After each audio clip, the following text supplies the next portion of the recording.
Баршаңызға қайырлы күн, менің оқырмандарым, менің каналыма қош келдіңіздер. Сіздермен Динара. Қазіргі таңда хит болып жатқан қатпарлы самсаның жасалу жолын көрсететін болам. Ең алдымен ыдысымызға салқын суымызды және де тұзымызды салып, үстінен 80 граммдай майымызды салып, үстінен 1 килограмм ұнымызды салып, қатты қамыр илейтін боламыз. Қамырымыздың үйі қанып, арасына түйіршігін қалдырмай, жақсылап илейтін боламыз. Қатпарлы қамырдың жақсы шығуы қамырға да байланысты. Жұмсақ қамырдан қатпарлы самса шықпайтын болады. Жақсылап илеп 15 минутқа тындыратын боламыз. Достар, менің қазақша каналым дамуына өз үлестеріңізді қоса кетіңіздер.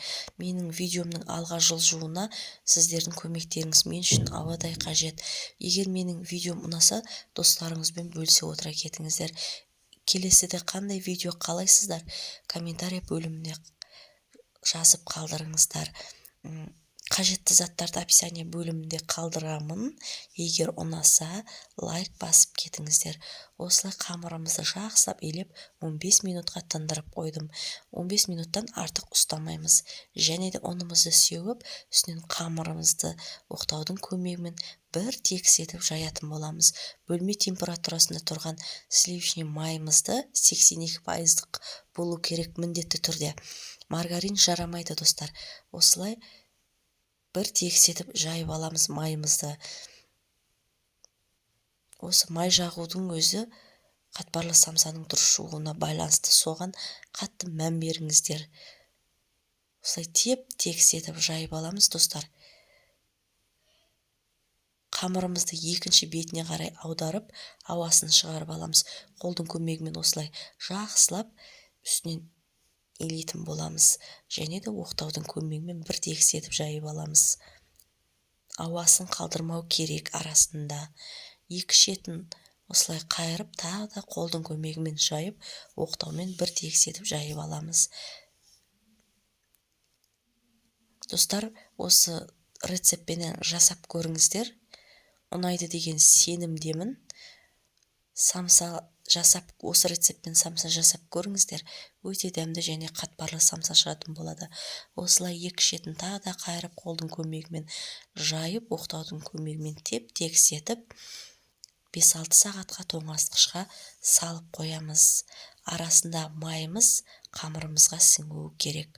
Сонда самсамыз әдемі жұп-жұмсақ болып пісетін болады. Неге тоңазытқышқа осылай орап 5-6 сағатқа қойып қойдым. Және де қамырымызды 5-6 сағаттан кейін қамырымызды алып, бірнеше бөліктерге бөліп алдым. Әр қайсысын 35 граммнан бөліп алдым. Шетінен жіп-жіңішке етіп кесіп, бірінші кесілген қамырдың үстінен осылай қоямыз. Сонда қамырымыздың беті әдемі қатпарлы болып тұрады. Мен өзіме қажеттісін кесіп алдым. Қалған қамырымды тоңазытқышқа салып қойдым. Шетінен өзіме керегін жасап балаларыма пісіріп беріп отыратын боламын.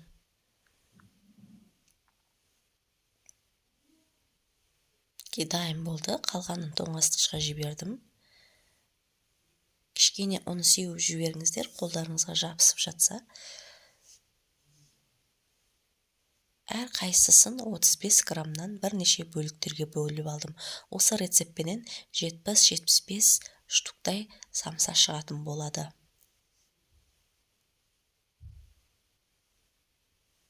Мен арасында салмасына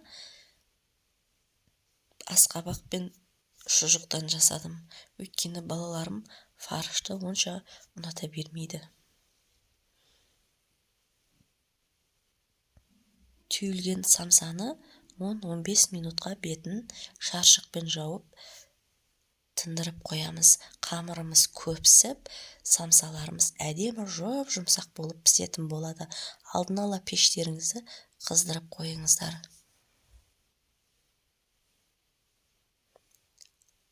Самсаның қамырын жаятын кезде жұп-жұқа етіп жая беріңіздер, қорықпаңыздар.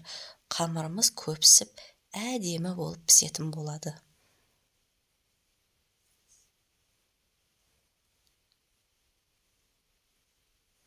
Мен арасына салмасына асқабақпенен құйрық майды қосып, тұз салып осылай түйіп алдым.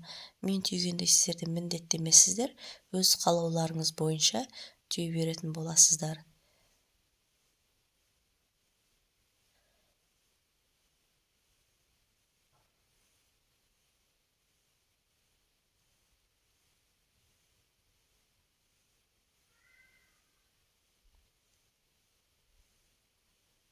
Неке дайын болды. Бетіне жұмыртқамызды жағып бетіне күнжіт сеуіп алдым.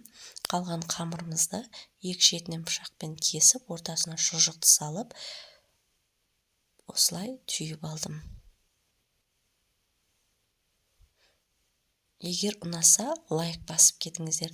Достар, мінекей пісті. Самсам егер ұнаса, лайк басыңыздар. Мен сіздермен қоштаспаймын. Келесі видеода кездескенше аман сау болыңыздар.